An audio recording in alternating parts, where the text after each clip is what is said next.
Assalamualaikum warahmatullahi wabarakatuh. Perkenalkan, nama saya Julfa Nurul Maulida, mahasiswi Politeknik Negeri Subang, Prodi Keperawatan dengan nomor pokok 10402064. Pada kali ini, saya akan menjelaskan mengenai materi isi buku Pendidikan Kewarganegaraan untuk Perguruan Tinggi dengan pengarang Dr. Ujang Tjanda, SSH, MH, MIP, MAP.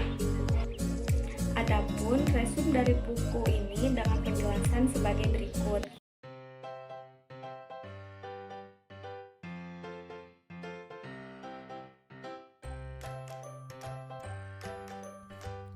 Buku ini terdiri dari 7 bab. Bab 1 tentang orientasi terhadap pendidikan kewarganegaraan. Di dalamnya membahas tentang latar belakang pembelajaran pendidikan kewarganegaraan, pengertian dan tujuan pendidikan kewarganegaraan, dan landasan pendidikan kewarganegaraan. Pertama, latar belakang pembelajaran pendidikan kewarganegaraan. Pendidikan kewarganegaraan perlu dikembangkan searah dengan perubahan pendidikan ke masa depan, agar bangsa Indonesia tidak tertinggal dari bangsa-bangsa lain.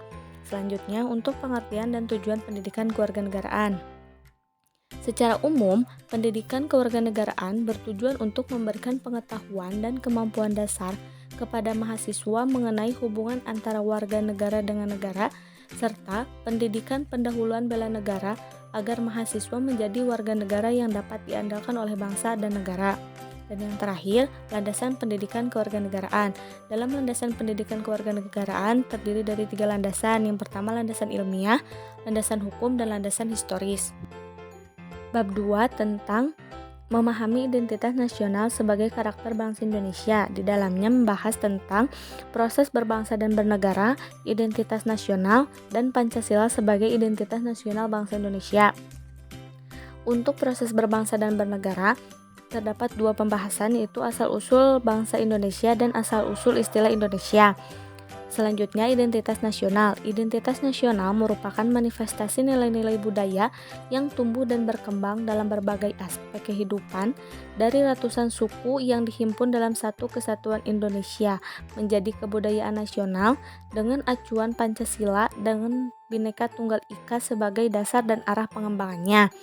Dan yang terakhir, Pancasila sebagai identitas nasional bangsa Indonesia. Pancasila dipergunakan sebagai petunjuk arah semua aktivitas atau kegiatan dalam kehidupan sehari-hari dalam segala bidang. Yang berarti semua tingkah laku dan tindak laku atau perbuatan setiap rakyat Indonesia harus sesuai dengan semua sila dalam Pancasila. Bab 3 tentang memahami Pancasila sebagai ideologi bangsa dan negara. Di dalamnya membahas tentang pengertian ideologi, makna ideologi bagi bangsa Indonesia, dan perbandingan ideologi Pancasila dengan ideologi lain. Untuk pengertian ideologi itu sendiri, ideologi berarti ilmu pengertian-pengertian dasar atau dalam pengertian sehari-hari ada disamakan artinya dengan cita-cita. Cita-cita yang dimaksud adalah cita-cita yang bersifat tetap yang harus dicapai, sehingga cita-cita yang bersifat tetap itu sekaligus merupakan dasar, pandangan, atau paham. Selanjutnya, makna ideologi bagi bangsa Indonesia. Ideologi mencerminkan cara berpikir masyarakat, bangsa maupun negara, tetapi juga membentuk masyarakat menuju cita-cita. Dengan demikian, ideologi sangat menentukan eksistensi suatu bangsa dan negara, karena ideologi membimbing bangsa dan negara untuk mencapai tujuannya melalui berbagai realisasi pembangunan.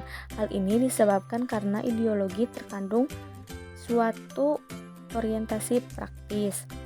Dan yang terakhir, untuk perbandingan ideologi Pancasila dan ideologi lain, terdapat 5 pembahasan, yaitu ideologi Pancasila, ideologi liberalisme, ideologi konservatif, ideologi sosialisme komunisme, dan ideologi fasisme. Bab 4 tentang memahami negara, konstitusi, dan warga negara. Di dalamnya membahas tentang negara, konstitusi, dan warga negara. Yang pertama, negara. Negara merupakan integrasi dari kekuasaan politik dan merupakan organisasi pokok dari kekuasaan politik. Adapun untuk macam-macam bentuk negara terbagi menjadi 2, yaitu bentuk negara secara umum dan bentuk negara sesuai jumlah yang memimpin. Bentuk negara secara umum yaitu negara kesatuan dan negara serikat, di mana Dalam negara kesatuan yang berkuasa penuh untuk mengatur semua kekuasaan di lingkungan wilayah negaranya hanya pemerintahan pusat, sedangkan negara serikat adalah suatu negara yang mempunyai negara bagian. Negara bagian tersebut merupakan gabungan dari beberapa negara. Selanjutnya, bentuk negara sesuai jumlah yang memimpin, yaitu ada monarki, oligarki, dan demokrasi. Monarki itu sendiri berasal dari bahasa Yunani, dari kata monos yang berarti memerintah. Pada pemerintahan monarki dipimpin oleh satu orang, biasanya seorang raja. Selanjutnya oligarki. Oligarki berasal dari bahasa Yunani dari kata oligai yang artinya beberapa. Pada sistem oligarki yang memimpin terdiri dari beberapa orang, biasanya berasal dari kalangan feodal. Dan yang terakhir demokrasi. Demokrasi berasal dari bahasa Yunani dari kata demos yang berarti rakyat dan kratos yang artinya pemerintah. Dengan kata lain, demokrasi adalah kekuasaan dari rakyat, oleh rakyat, dan untuk rakyat.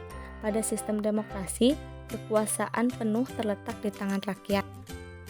Selanjutnya, konstitusi. Konstitusi disusun sebagai pedoman dasar dalam penyelenggaraan kehidupan negara agar berjalan tertib, teratur, dan tidak terjadi tindakan sewenang-wenang dari pemerintah terhadap rakyatnya. Dan yang terakhir, warga negara. Warga negara adalah warga atau anggota dari organisasi yang bernama negara.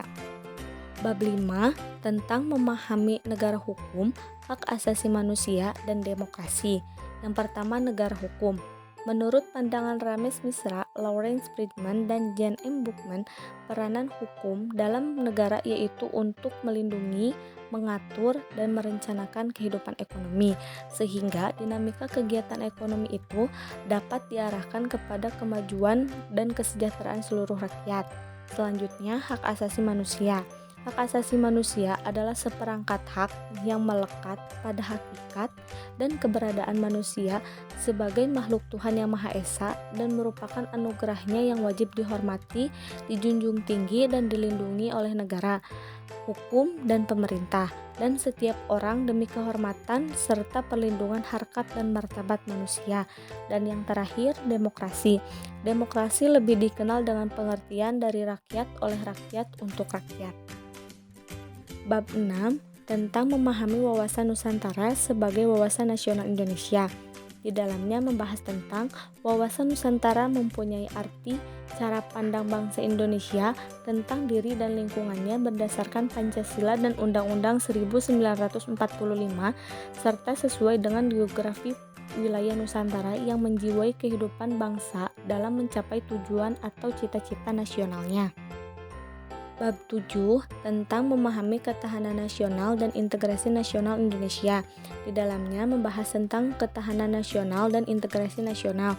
Yang pertama, ketahanan nasional. Ketahanan nasional adalah keuletan dan daya tahan suatu bangsa yang mengandung kemampuan mengembangkan kekuatan nasional yang ditujukan untuk menghadapi segala ancaman yang membahayakan kelangsungan hidup negara dan bangsa Indonesia. Selanjutnya, integrasi nasional. Integrasi nasional adalah upaya menyatukan seluruh unsur suatu bangsa dengan pemerintah dan wilayahnya. Integrasi nasional dapat dilihat dari dua dimensi, yaitu dimensi vertikal dan dimensi horizontal. Dimensi vertikal adalah upaya mewujudkan integrasi dengan menjembatani perbedaan-perbedaan di antara pemerintah dan rakyat. Sedangkan dimensi horizontal adalah upaya mewujudkan integrasi dengan menjembatani perbedaan antar kelompok dalam masyarakat. Sekian pemaparan dari saya. Wassalamualaikum warahmatullahi wabarakatuh.